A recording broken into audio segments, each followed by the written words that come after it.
Cissé, présidente de l'association ANIA.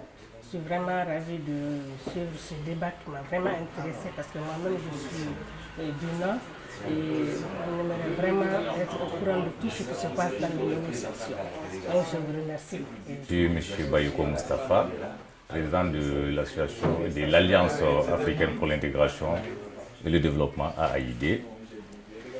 Alors, par rapport au débat qui vient de se dérouler, je suis très satisfait et très content par rapport aux deux représentants, à savoir de la majorité présidentielle et de l'opposition.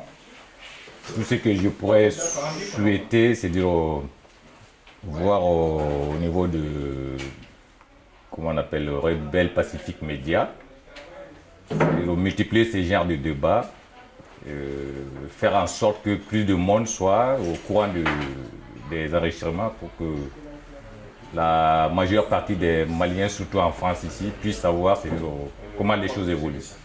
Donc voilà grosso modo ce que je tenais vraiment à faire savoir. Je tenais juste à remercier Rebelle Pacifique pour cette initiative. C'est vrai que le débat manque aussi souvent chez nous, et qui fait qu'on manque de solutions innovantes. Et il faut imposer ce débat à nos acteurs politiques. Moi, je ne suis pas mandaté par un quelconque parti politique, mais je trouve que le débat il est très important dans l'état actuel de notre pays pour nous sortir de cette crise. Et je remercie vraiment pour cela Rebelle Pacifique d'avoir initié ce débat. Et je remercie mon co-contradicteur Tapa Conté de se soumettre à ce exercice. Je m'appelle Conté Brahima, je suis militant. Je pense que ce débat-là c'est très intéressant. Un grand remerciement d'abord à RP Média et à des partis au pouvoir et à parti l'opposition. C'est très important aujourd'hui de se réunir, de se discuter sur les enjeux du Nord. Mais je pense qu'aujourd'hui, il est important qu'on se donne la main. D'oublier, c'est de ma faute, c'est pas de ma faute, ça n'a jamais de problème. Aujourd'hui, Mali a des problèmes et il faut qu'on se donne la main pour qu'on sorte dans ce trou-là. Rebelle Pacifique Média d'avoir initié ce débat au Congrès démocratique. Je remercie aussi le public d'être venu pour l'intérêt qu'ils ont accordé à cette discussion. Je remercie mon contradicteur, M. Sidibé Moussa. Comme il l'a si bien dit, nous ne sommes pas, moi je n'ai pas été délégué spécifiquement par le parti pour venir tenir, mais c'est un militant de la majorité qui est venu aujourd'hui pour donner son point de vue sur la vie de la nation aujourd'hui. J'encourage les rebelles pacifiques à initier de tels débats. C'est en échangeant qu'on peut savoir le point de vue des uns et des autres et ça établit la confiance. Je m'appelle Tanya Amadou, je suis très content vraiment d'assister à ce débat, un débat de qualité entre le représentant du pouvoir et ceux de l'opposition. Ce que moi je recommande à tous les Maliens, c'est que tous ensemble soient vraiment soudés et vraiment derrière le gouvernement dans ces périodes très difficiles, dans ces négociations, parce que nous sommes affaire avec des gens qui demandent de l'indépendance, tantôt autonomie, qui ne sont pas vraiment l'indépendance ni autonomie dans leurs propres idées, leurs propres décisions. Dans ces cas, donc, l'union sacrée est nécessaire pour tous les Maliens, qu'ils soient hommes politiques ou de simples citoyens, pour que vraiment le Mali soit vraiment sorti grandi. Je tiens d'abord à féliciter le protagoniste pour la qualité de leur intervention et à remercier toute l'équipe de RP Média parce que ça participe à diffuser l'information auprès de la diaspora et c'est très important pour nous. Je pense que le débat était riche en qualité.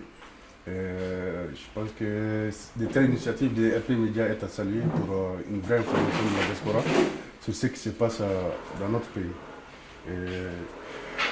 Je les exhorte à continuer dans ce sens pour une meilleure qualité de l'information de la situation du pays. Ce dont vous avez parlé, mais finalement vous n'avez échangé que... On serait cru au grain, quoi. C'est-à-dire qu'on a reparlé de banalités qui n'en sont pas en soi, bien sûr, d'un point de vue politique, hein, à savoir l'aide budgétaire. Ce qu'on fait de l'aide budgétaire, c'est très important, on est d'accord. Mais là, je trouve que le Mali est dans une autre dimension, qu'il y a des lieux pour parler de ça, puis il y a des lieux où on peut parler d'autre chose, et je pensais qu'on allait pouvoir parler d'autre chose. Et moi, la question qui me semble fondamentale en ce moment, c'est que les Maliens, enfin, ceux qui s'intéressent au Mali, n'ont pas la feuille de route du gouvernement et n'ont pas la feuille de route, si l'opposition est là-bas, sur quoi vous travaillez. La seule feuille de route qui est disponible, c'est celle des groupes armés, ce qui est quand même le comble. Et moi j'ai demandé partout, et personne ne l'a, cette feuille de route du gouvernement. Et c'est ça qui est grave. C'est plus grave pour le moment que l'avion, ou que je ne sais trop quoi. Enfin bon, là c'est tout. Je regrette vraiment qu'on n'ait pas parlé de ça. Moi, c'est Doumbia Moussa. En fait, moi, ce que j'aimerais poser comme question, c'est l'opacité de la gestion du conflit et des affaires du Nord. Parce que c'est ce qu'on a reproché justement à l'ancien gouvernement et aux différents régimes qui ont précédé l'actuel régime. C'est-à-dire qu'il n'y a rien qui circule, il n'y a aucune information.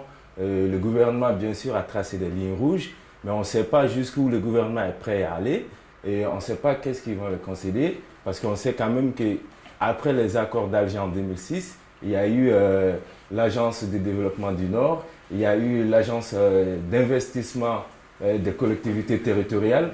Ces deux institutions étaient gérées par des habitants du Nord et il y a eu plus de 500 milliards de francs CFA investis dans le Nord. On ne parle pas d'audit, on ne parle pas d'enquête, on ne sait même pas ce qui s'est passé. Et encore, on va négocier sur quoi, sur comment, et qu'est-ce qu'on va céder, qu'est-ce qu'on ne va pas céder. Même si on va nous dire pas d'autonomie, pas de je sais pas, d'indépendance, pas de fédéralisme. Oui, d'accord, ça on l'a entendu depuis plus de 20 ans. Maintenant, qu'est-ce qu'on va leur donner? Puisqu'on ne va pas leur donner ceci, qu'est-ce qu'on va leur donner? Et c'est ce que j'aurais aimé voir aujourd'hui, qu'on nous parle de ces choses-là, qu'on nous dise là on va faire ça, on ne peut pas faire ça. Et ça serait vraiment intéressant qu'on parle de ces points de vue concrets et qu'on nous donne des détails sur ces éléments-là.